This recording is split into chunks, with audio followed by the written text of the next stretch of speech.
सुधांशु जी, इसका perfect example क्या शिवसेना है? जैसे ही बटी वैसे ही उद्धव ठाकरे को सबसे ज्यादा झटका लगा और अपने न्यूनतम आंकड़े पर पहुंच गई है शिवसेना। देखिए, यहां पर हम ये कहना चाहेंगे, शिवसेना एक विचारधारा से प्रेरित होकर खड़ी हुई थी। श्रद्धेय बाला साहब ठाकरे जी का विचार याद करिए। उन्होंने कहा था, जिस दिन कांग्रेस से हमें गठबंधन करना पड़ा, अपनी दुकान बंद कर दूंगा।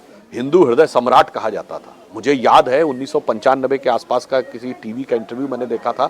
पत्रकार ने उनसे पूछा, बाला साहब ठाकरे जी से, कि आप पे आरोप है कि आप हिंदूवादी नेता हैं।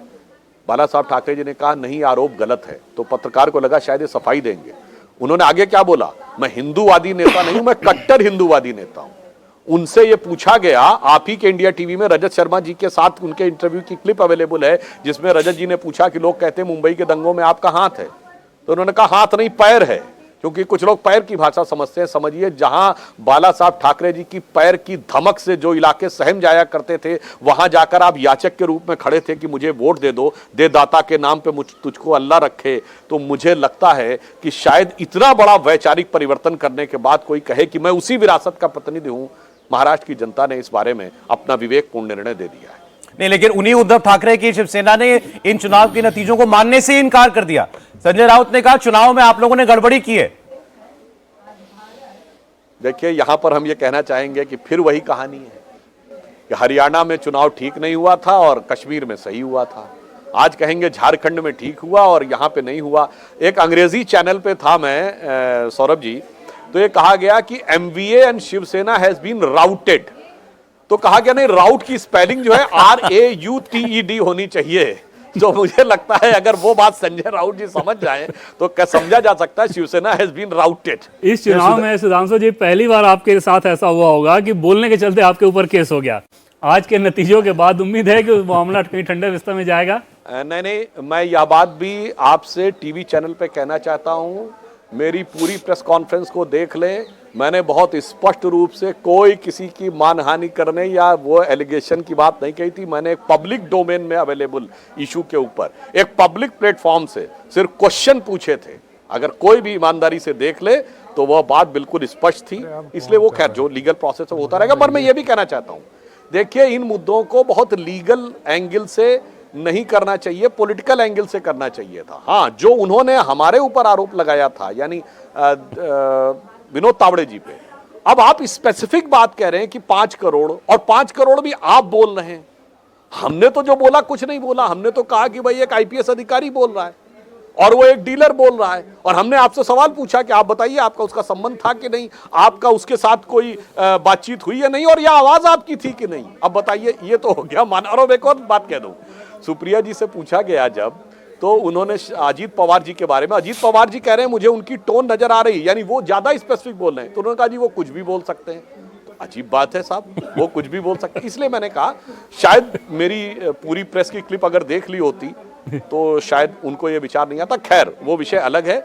आज हम ये कहना चाहेंगे कि आज लीगल से ज्यादा पॉलिटिकल और मॉरल इश्यूज के ऊपर बात होनी चाहिए और आइडियोलॉजिकल इश्यूज पे बात होनी चाहिए। लेकिन सुधांशु जी देखिए, अभी संजय राउत ने और एक ट्वीट किया है और वो कह रहे कि हिम्मत है तो बैलेट पेपर पर फिर से चुनाव कराया जाए, और ये जनमत वो मानती ही नहीं है। और उन्होंने कहा कि मैं 3 बार लिख रहा हूँ, त्रिवार मराठी में लिखा है कि नहीं नहीं नहीं, ये जनमत है ही नहीं, बैलेट पेपर पर चुनाव कराया जाए।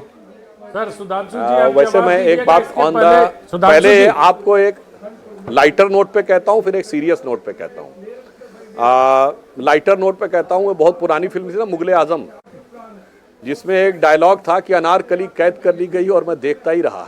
तो वो कहता, और तुम कर भी क्या सकते थे। तो आज उनकी स्थिति कमोबेश वैसी हो गई है कि और तुम कर भी क्या सकते थे। और गंभीरता से मैं कहूं तो उनको अपने पार्टनर से कहना चाहिए था कि जब प्रचंड जीत मिली थी कर्नाटक में, तो जीत नहीं स्वीकार करनी चाहिए थी कि नहीं दोबारा चुनाव कराइए बैलेट से। जब प्रचंड जीत मिली थी दिल्ली में, तो नहीं स्वीकार करनी चाहिए थी। जब प्रचंड जीत मिली थी उनके गठबंधन को पंजाब में, बंगाल में, तेलंगाना में, नहीं स्वीकार करना चाहिए था। ये कोई मजाक की बात नहीं है महोदय कि आप उत्तर से दक्षिण शुरू करेंगे।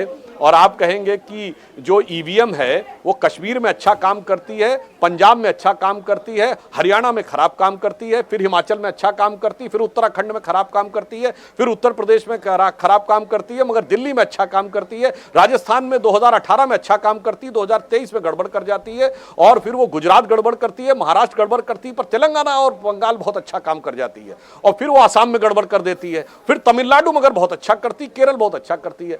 मतलब पूरे देश को पप्पू समझने का प्रयास नहीं करना चाहिए। अरे सुधांशु जी, लेकिन उस ट्वीट में उन्होंने बैलेट पेपर लिखने में जल्दबाजी में उसको बैले लिख दिया है। बैले तो डांस होता है सर। देखिए, इस गंभीर पराजय के आघात से उनकी मना स्थिति क्या हो सकती है वो समझ सकते हैं। उन्होंने होटल की भी बुकिंग करा ली थी, अब हो सकता है उसका भी जो कुछ एडवांस होगा, जो भी होगा भगवान जाने क्या परिस्थिति होगी। परंतु मैं गंभीरता से बात करना चाहता हूं, छोड़िए वो बातें। संजय राउत जी को और उद्धव ठाकरे जी को समझना चाहिए। आप शिवसेना के किसी कार्यकर्ता से पूछिए तो वो दिल से कहेगा कि उसका नेचुरल अलायंस बीजेपी के साथ है।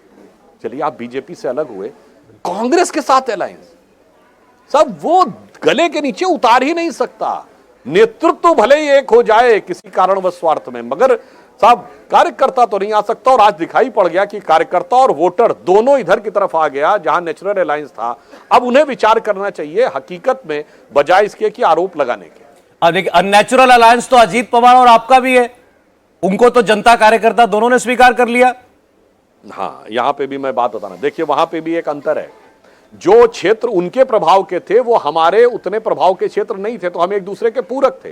जैसे मैं बताना चाहता हूं, ठाणे के क्षेत्र में शिवसेना ने, यानी शिंदे जी के नेतृत्व की शिवसेना ने शानदार प्रदर्शन किया है। पहले भी ठाणे का क्षेत्र हम शिवसेना को ही देते थे, जब अविभाजित शिवसेना भी थी, तो हमारे लिए बहुत समस्या नहीं थी मुंबई और ठाणे की सीटें देने में। ये एक प्रकार का अनुपूरक अलायंस था। वहां समस्या थी कि मुंबई में ही कांग्रेस को लड़ना है और मुंबई में ही शिवसेना को लड़ना है, और शिवसेना का आग्रह भी उन सीटों के लिए था जहां पर कि मुस्लिम बाहुल्य ज्यादा थे।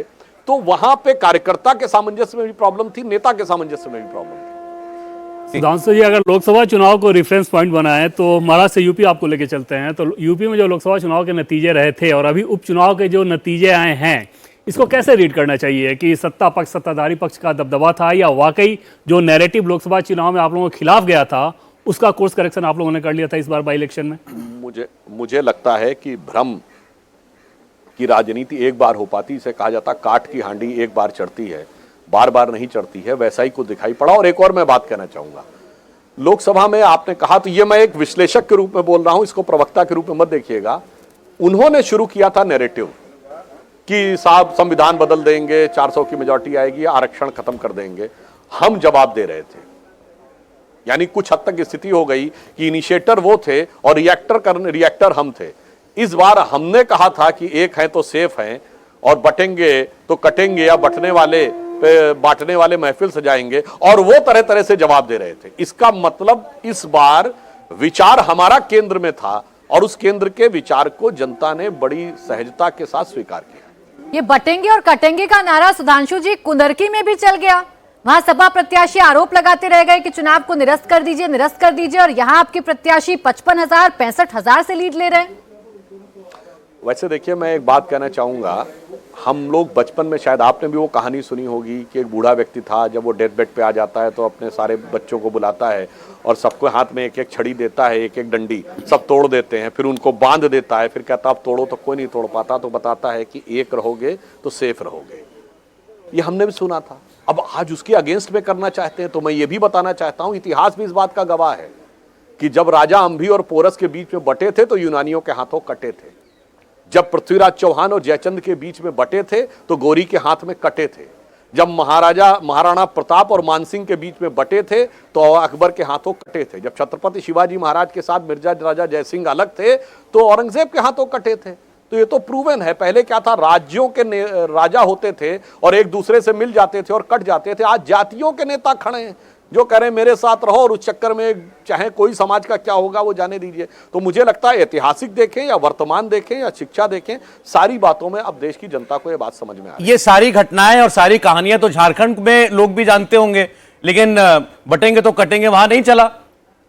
आपने जो बात कही यहां पर मैं पुनः कहना चाहूंगा, झारखंड में भी आप देखिए भारतीय जनता पार्टी अपने गठबंधन में सबसे बड़ी पार्टी है, हम गठबंधन को उठाने का काम कर रहे हैं। अगर आज भी आप देखेंगे तो कांग्रेस भाजपा से बहुत पीछे है जय। अभी अंतिम परिणाम आने दीजिए, यदि यही परिणाम भी आते हैं, यही परिणाम अंत में फाइनल होते हैं, तो मैं सिर्फ एक ही बात तो पूछना चाहूंगा उनसे कि ईवीएम सही काम कर रही है कि नहीं, या सिर्फ ईवीएम मुंबई में खराब काम की है, रांची में सही काम की है। सुधांशु जी, विजय त्रिवेदी बोल रहा हूँ। झारखंड पर अभी चर्चा हुई तो झारखंड से मैं आपसे समझना चाहता हूँ कि 2019 का चुनाव आपने झारखंड में आदिवासी और गैर आदिवासी के खिलाफ लड़ा और भारतीय जनता पार्टी को नुकसान उठाना पड़ा। अब 2024 में तो आपने झारखंड में आदिवासी गैर आदिवासी की बजाय झारखंड वर्सेस गैर झारखंड नेताओं का चुनाव लड़ा। सारा चुनाव हेमंत बिस्वा शर्मा जी ने लड़ा, तो ये झारखंड वर्सेस गैर झारखंड नेता का नुकसान उठाना पड़ा आपको? देखिए, यहां पर हम एक बात और कहना चाहेंगे। पहली बात, हम चुनाव परिणामों की समीक्षा करते हैं,